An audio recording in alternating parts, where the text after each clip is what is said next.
The Israeli Air Force has now established air superiority over Tehran. That's going to be a bit of a problem for the Ayatollah. I mean, what you're looking at here is footage coming from Israeli aircraft flying over and striking targets over the last 24 hours in the heart of Tehran, which is a big deal here. So, according to IDF spokesperson Brigadier General Tehran, he says over 70 Israeli Air Force fighter jets participated in the overnight operation in Tehran to achieve aerial freedom of action over the Iranian capital. He says some 40 sites were targeted, including air defense systems and related assets. Israeli fighter jets and drones flew over Tehran for some 2.5 hours during the operation. Quote, the dozens of aircraft are flying freely over Tehran thanks to the opening blow that removed the threat of the Iranian air defense systems. He added that this is the deepest area that Israel has so far operated in during this war. Quote, Tehran is no longer immune. The capital is exposed to Israeli attacks. And this is something that Israel is harping on today because of how significant this is in the direction of this war. When Israel is able to fly multiple sorties over some of these areas each day and not have anywhere near the same concern of Iranian air defense, it opens up the possibility to strike targets over and over and over again rather than one-off with certain platforms as they try to evade Iranian air defense. Statement here from the commanding officer of the Israeli Air Force, Major General Barr, said, quote, after an active day in which we struck hundreds of targets, including dozens of surface-to-air systems, we conducted a series of precise strikes of operational and national significance, which improved our aerial superiority and our freedom of activity in Iran. For the first time since the beginning of the war, over 1,500 kilometers from Israeli territory, the Israeli Air Force struck defense arrays in the area of Tehran. In fact, we have a statement from the IDF spokesperson, General Tehran, who's just on Fox News a little bit ago. Let's give that a listen. We paved the way in the last few hours. The Israeli Air Force has paved the way to Tehran, the capital of Iran. Now we can act freely from West Iran all the way to Tehran. And the Israeli Air Force is acting now above Tehran and West Iran itself. Now, I understand some of the confusion here of, wait a minute, if Israel now has air superiority, what on earth was going boom over the last 48 hours? And the answer is a lot of those munitions would have been launched at a distance. So maybe even outside of Iranian airspace, likely a lot of them inside of Iran, just much further west. So what you're seeing play out right now is essentially the destruction or the suppression of enemy air defense assets. So this is something that we saw Russia try to carry out in the opening days of the war in Ukraine. They were not successful, which is why that airspace is still closed over much of the country.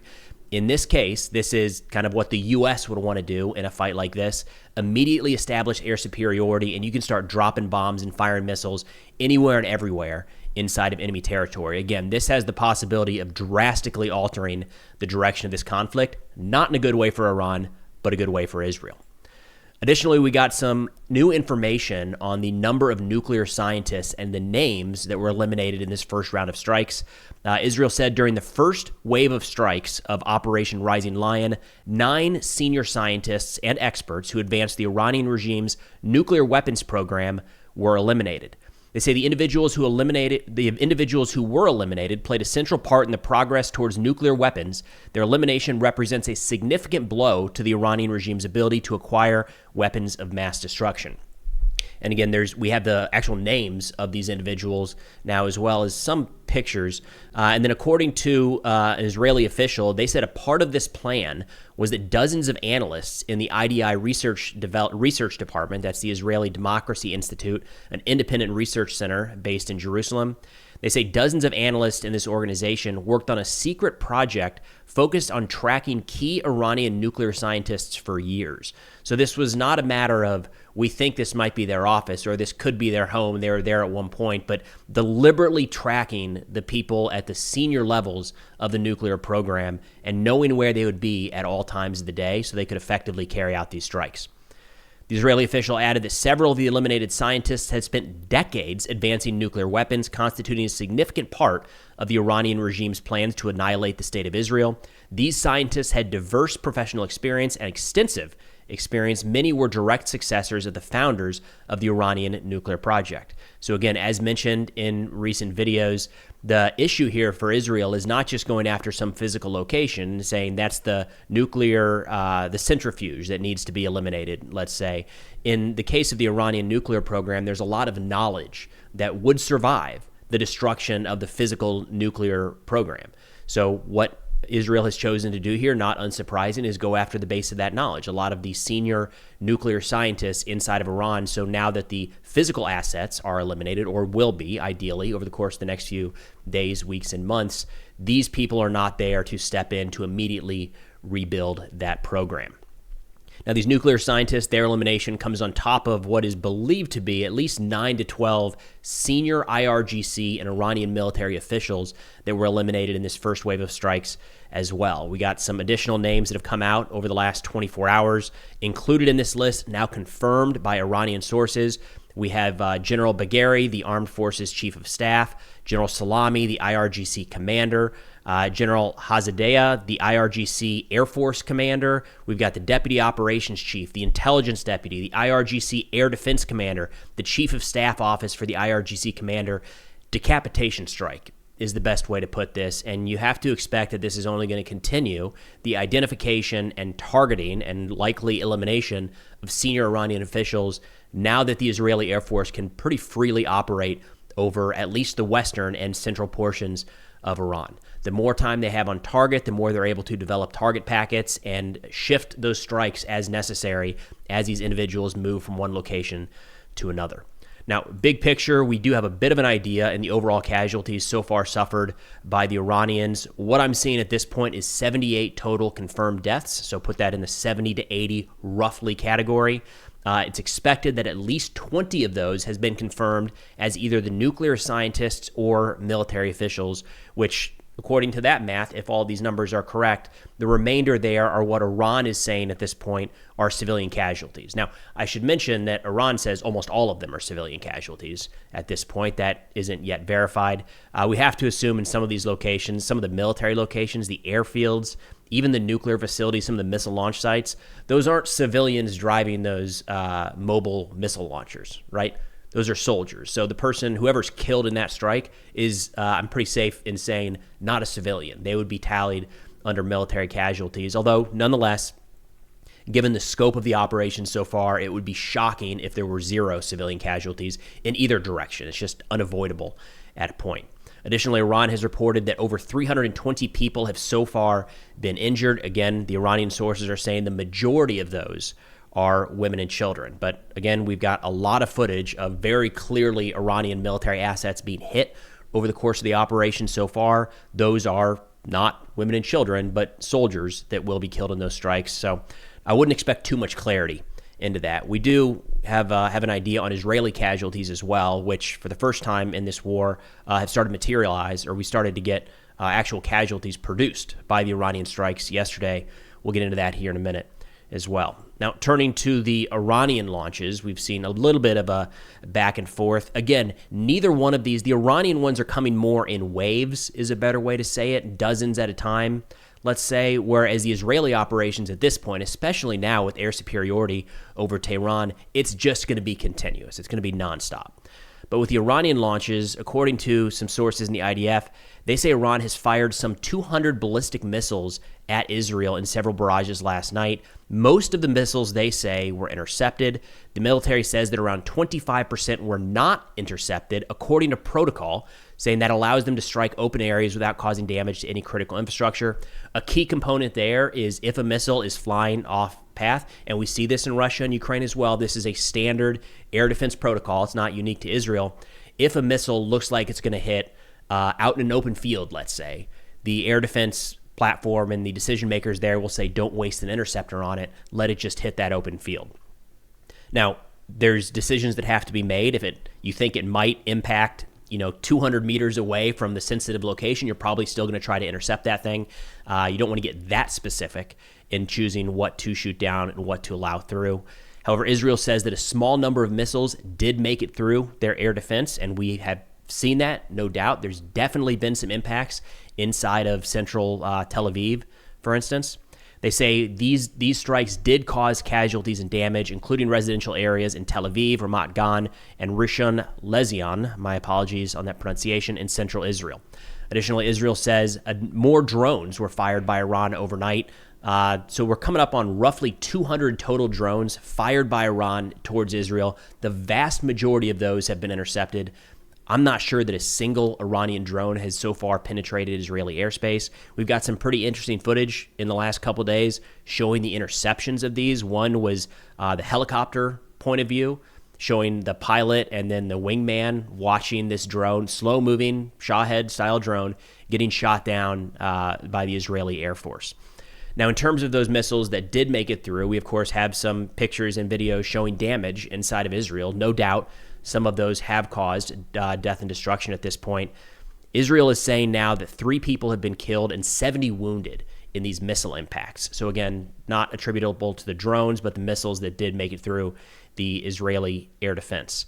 Now, it's not, of course, in either one of these scenarios, and we are seeing air defense active over Iran as well, those things come back down to earth. So whether they hit the target or not, a lot of components of air defense systems have the possibility of coming back down and causing damage. So that's always going to be a thing. And given the volume in Russia and Ukraine, we've seen that quite often, it does appear that the damage, just looking at some of these pictures from Israel, that was not an air defense interceptor that fell down. That was clearly a missile that impacted. Of course, looking at some of these residential areas in Israel that were damaged, it's not clear if that was the target or not at this point. Iran, for their part, has said they have been going exclusively after military and government targets, and of course saying that everything has been effective. Now, in addition to the 70 that were wounded inside of Israel, it sounds like 7 were IDF soldiers, but those were light injuries. They were taken to the hospital and immediately released. To my understanding, that is the first announcement of Israeli military casualties of any sort. Of course, casualty means killed, wounded, captured, or missing. Those are the first Israeli casualties announced during the course of this specific operation. And most importantly here, I would say, the IDF says that all of their bases, including their air bases, are continuing operations as usual with no harm to their functionality. We have not seen any indications that military airfields were specifically targeted, let alone hit. We might get some satellite imagery at some point, but again, a lot of that is probably going to fall on Iran to prove that they caused some sort of damage against the Israeli military infrastructure. Now, Israeli Defense Minister Katz, following these strikes, said, quote, "The Iranian dictator is turning Iranian citizens into hostages and bringing about the reality that they, and in particular the residents of Tehran, will pay a heavy price for the criminal harm to Israeli citizens. If Khamenei continues to fire missiles at the Israeli home front, Tehran will burn." And personally, I feel like that carries a little bit more weight when somebody like Khamenei can look out his window of his bunker. He's certainly not just hanging out in an office building at this point, and see Israeli aircraft flying overhead. Again, there are no doubt still a degree of anti-aircraft systems in Iran that are operational, but they've been severely degraded to where Israel feels comfortable saying that they now have air superiority. On that note, real quick, I feel like it's worth talking about some of the fake stuff coming out because it's getting out of control. The disinformation, blatant disinformation, has been a little bit staggering at this point. In yesterday's video, we talked about the 2 F-35s that Iran said they had shot down without evidence. They added to that. As of today, they've now said that 3 Israeli F-35 stealth fighters. So Iran says they are the first country ever to shoot down the F-35, and not only did they shoot down 1, they shot down 3. The challenge is the only thing they're producing as evidence at this point is, or I guess yesterday they showed a picture that was 15 years old. Talked about that. That one's out. But we have a new one. This AI-generated image of something. The tail fin is backwards, for Christ's sake. But anyways, Iranian media outlets are actually running with this. So this isn't just like troll farms on the internet. The troll farms and bots are certainly amplifying it. But even some official Iranian media sources right now, they're publishing this as fact. But again, zero evidence, zero confirmation, and we've got a lot of videos being released by Iranian citizens left and right. You would think at some point, if something was hit over their airspace, or let alone wreckage on the ground, we'd get that pretty quick. I mean, as a comparison, when a drone goes down in Yemen, the Houthis are on top of that in like an hour, and they've got footage released for days. And really all we have right now is stock footage and doctored images. So maybe feel pretty confident right now in saying that F-35s have not been shot down. Oh, and there was a pilot. They showed a picture of a pilot that they said was captured by Iran, but it was a picture from a different country and like multiple years old. So that's the kind of stuff we're dealing with on the internet right now. Now, moving ahead, looking at what comes next here, the Iranian army spokesperson put out a note saying our next rocket launch will include approximately 2,000 rockets, at least 20 times the size of the previous launch. We'll see. My understanding is that Khamenei wanted around 1,000 missiles launched in that first barrage. It looks like they maybe got close to around 200 total over the course of about 24 hours. A big question here is going to be, where are those rockets? Because we saw a lot of the ones that were already out on the surface on mobile launchers were hit, or at least some number of those were hit by Israel, and we're continuing to see footage of those destroyed at surface level. We do know that Iran has quite a few munitions stored underground, but how accessible are those today? How many of those entrances and access points have been at the very least damaged, if not destroyed, to where it's going to be significantly harder to get those out of their storage locations? On top of that, you've got the 9, 12, 15, who knows, number of senior Iranian military officials that have been eliminated. That's going to complicate, at the very least, the targeting and execution process. And then, of course, kind of the big topic today, air superiority over the country means as soon as Iran starts moving some of those assets around, they have to expect that Israeli fighter jets are going to be on top of them, trying to shoot and destroy those missile launchers before they're able to get their munitions off. Now, to nobody's real surprise at this point, Iran has said that they are pulling out of the talks this weekend with the United States around their nuclear program. They said, quote, "There is no point in talking with the aggressor's partners." And I think we probably saw that coming. Sounds like President Trump was still kind of eyeing the possibility that maybe we would be able to sit down and talk with the Iranians and serve as some sort of peace broker in this deal. That appears to be off the table.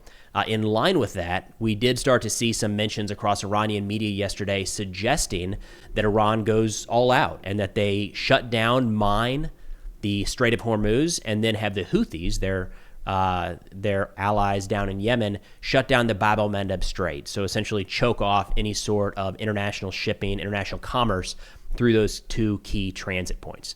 That's always been a threat that Iran could do. It would not take all that much. I mean, we've seen what the Houthis have been able to do in the Red Sea and the Gulf of Aden with pretty limited capability drones and missiles.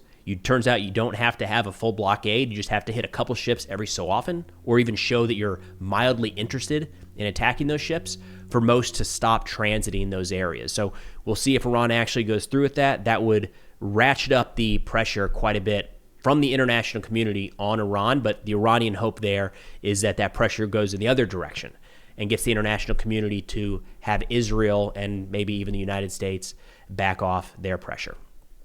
Now, there's an interesting article in the New York Times talking about what may have been transpiring with the Iranian Supreme Leader Khamenei, saying shortly after the attack, he was moved to a secure location, and yesterday morning he convened the Iran Supreme National Security Council to discuss a response. According to the report, Khamenei said he wanted revenge, but he did not want to act rashly. During the meeting, there were differences of opinion on how to respond and whether to prepare for a prolonged war, given the severe damage to Iran's air defense system and missile capabilities, and the fear that the United States would also be drawn into the war. Of course, Iran does not want that. They want to avoid the United States getting pulled in at all possible cost. They say one participant warned that if Israel were to attack Iran's energy and water facilities, it could spark widespread internal protests. It was also reported that during the meeting, Khamenei appeared to be facing an existential question. If he attacked and the war expanded, there would be a real danger to the continuation of his rule. And if he showed restraint, this could be interpreted at home and abroad as a defeat. That's kind of a key component of trying to assess the Iranian response here is, do they go all out and again mine and block the Strait of Hormuz and Bab el-Mandeb Strait and maybe go after U.S. bases in the Middle East and Israel's allies? Or do they walk it back and they say, hey, we're going to be the cooler head. We're not going to let this spiral out of control. And does that actually be perceived, is that actually then perceived as weakness by Iranians and some of Iran's allies and adversaries abroad? Now, the United States has begun to get involved. Not that we were ever not involved. We've talked about this in previous videos, of course, but we now have confirmation that American air defense systems and a U.S. Navy destroyer helped Israel to shoot down incoming ballistic missiles on Friday. that Iran had launched. This is according to some reporting in the Times of Israel, where they cite a number of U.S. officials. They say the U.S. has both ground-based Patriot missile defense systems and terminal high-altitude air defense THAAD systems in the Middle East capable of intercepting ballistic missiles, which Iran has fired in recent days. A Navy destroyer in the eastern Mediterranean also shot down Iranian missiles headed towards Israel. They added that the U.S. military is shifting resources to the Middle East, including ships, in response to these strikes. Haven't seen that put out publicly in terms of the quantity or the composition of what those forces might look like. But they did add that the destroyer USS Thomas Hudner began sailing from the western Mediterranean towards the eastern Mediterranean, and a second destroyer has begun moving alongside it that could be available as needed. Additionally, they put out that U.S. fighter jets are patrolling the sky in the Middle East to protect U.S. personnel and installations and air bases. On that note, yesterday there were some unconfirmed reports. At this point, I do not believe them to be true, that U.S. military bases in Iraq specifically were coming under fire from Iranian missiles and drones.